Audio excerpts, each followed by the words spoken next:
Greetings, welcome to my channel Midnight Contemplations Art, and today I'm going to be doing a ball bounce animation. Is this a tutorial? I don't know, because I didn't set out for this to be a tutorial, but then I realized that with the way it was filmed and everything, it could be a tutorial, so I guess I'm just going to use this as a tutorial. Okay, so I'm just starting with all the settings and everything for the amount of frames, the size of the canvas, etc. And this is important because animations does take up a lot more space on your computer, so you do want to make your files smaller if you can.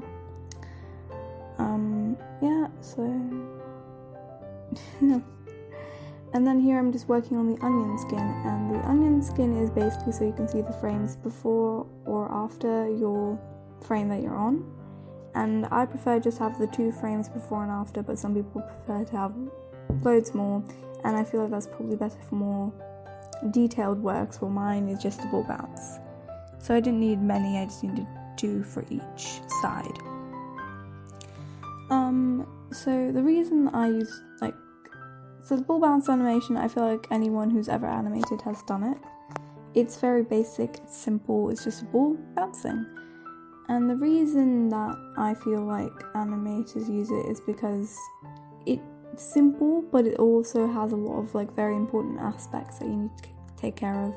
For example, you have to learn how to do the keyframes again, the in-betweens, how to show the squash and stretch, I believe it's called. That's the principle of animation. I believe it's the first principle of animation, squash and stretch. Because the ball is going to have some sort of motion to it. It won't just be regular. It won't just be a circle the entire time, unless it's created out of some sort of weird wooden substance, but then I don't believe that would be a proper ball. So here I'm just working on the keyframes, which, actually no. Okay, so the keyframes are the main points of action. For example, if you are doing a ball bounce, you're going to have when the ball is right at the top, then you're going to have it when it's at the bottom, so it's being bounced, and then when it comes back up. So I decided to have 5, and I start out with the basic shape of the ball. I don't know, it just helped me, so there's that. The keyframes are the main points of the animation. For example, if you're going to draw someone smiling but then turning around and looking terrified for whatever reason, you're going to have first the smiling, then you're going to have the turnaround, a quick thing of how they would look turning around, and then you're going to have the terrified face for your keyframes, I believe. Obviously it depends on the animator. Some people like having lots and lots of keyframes, and some people just like having the start and the end. So this takes a lot of time doing the keyframes, because they're the most important in a way, so you don't want to mess this up, basically.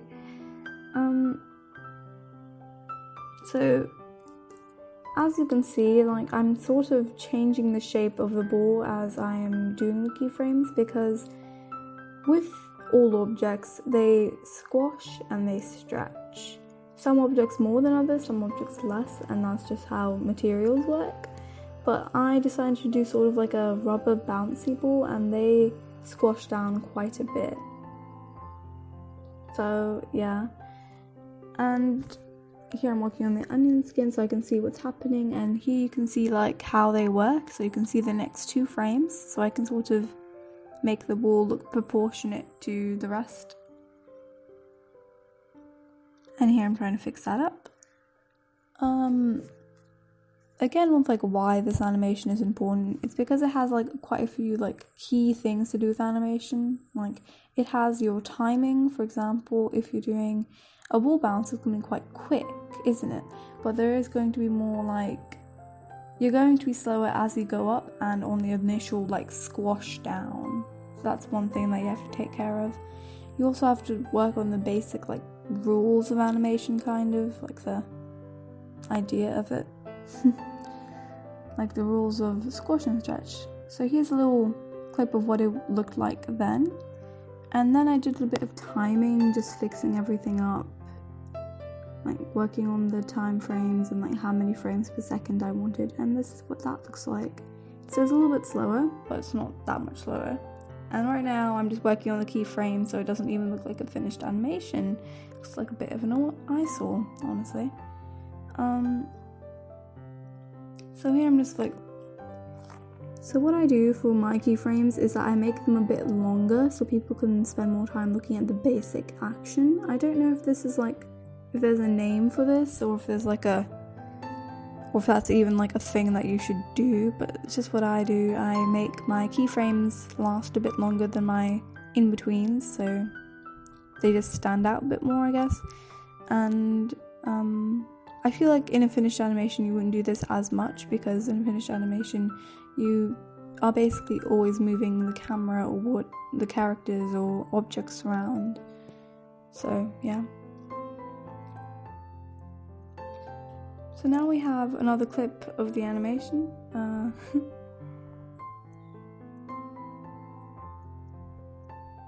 So like, I'm not even sure this is a good tutorial, so if you'd like a more tutorial based idea, like it's meant to be a tutorial rather than just me doing this and then hoping it looks like a tutorial, then please let me know. Yeah.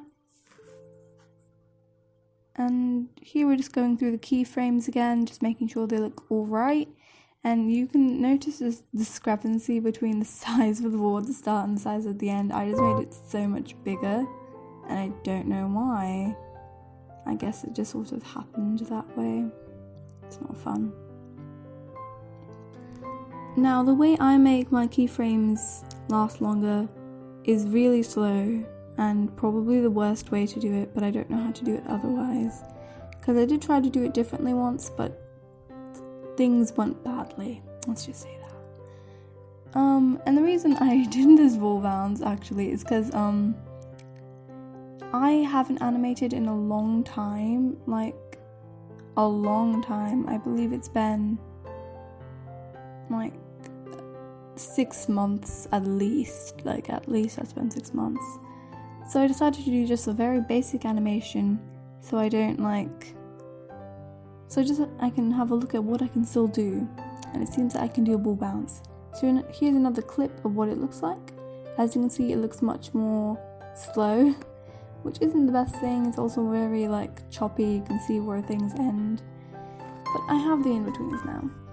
So now it is basically looking at the in-betweens and fixing them, sort of, to make the animation smoother. As you can see in between those two frames, there's a bit of a discrepancy on the size of the wall, so you want to fix that. And animation, honestly, especially 2D animation, I'm not quite sure about 3D, I haven't done much of it. So with 2D, it requires a lot of redrawing, drawing again. Especially like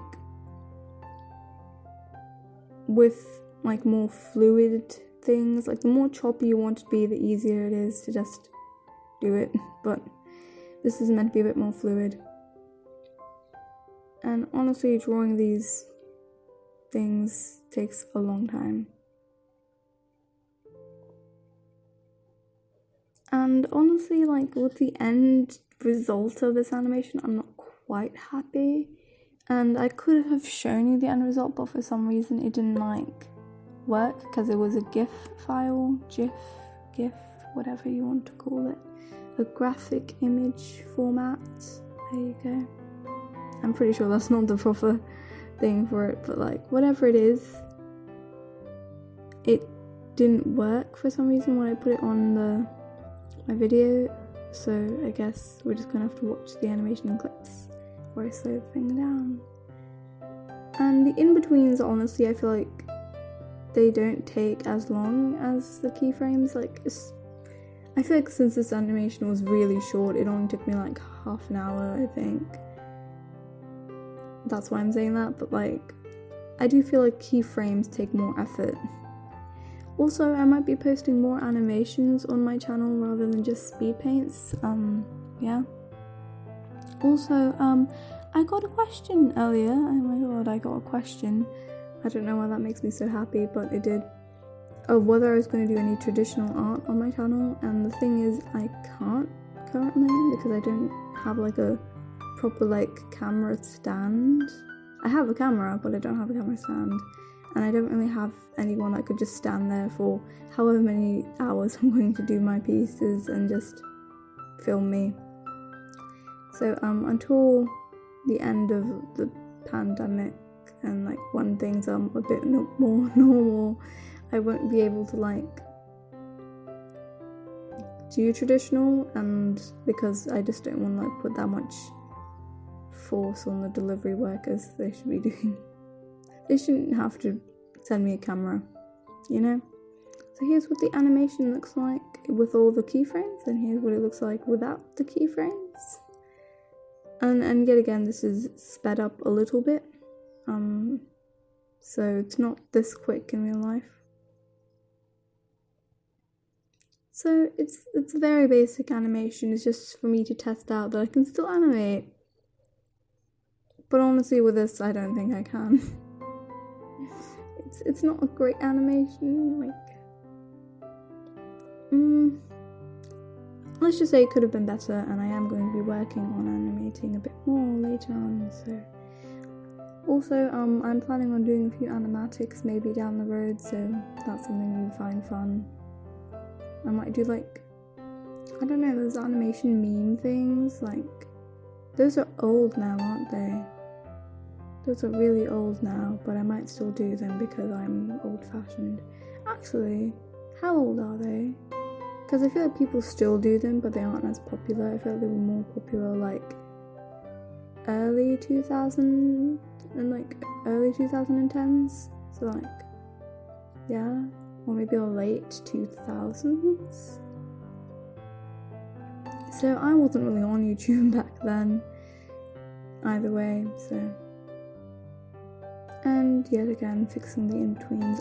I feel like my in-betweens in this piece are just really bad, and I don't like them at all. So maybe like you can see my journey as I re-enter the animation world, because I sort of left for a while.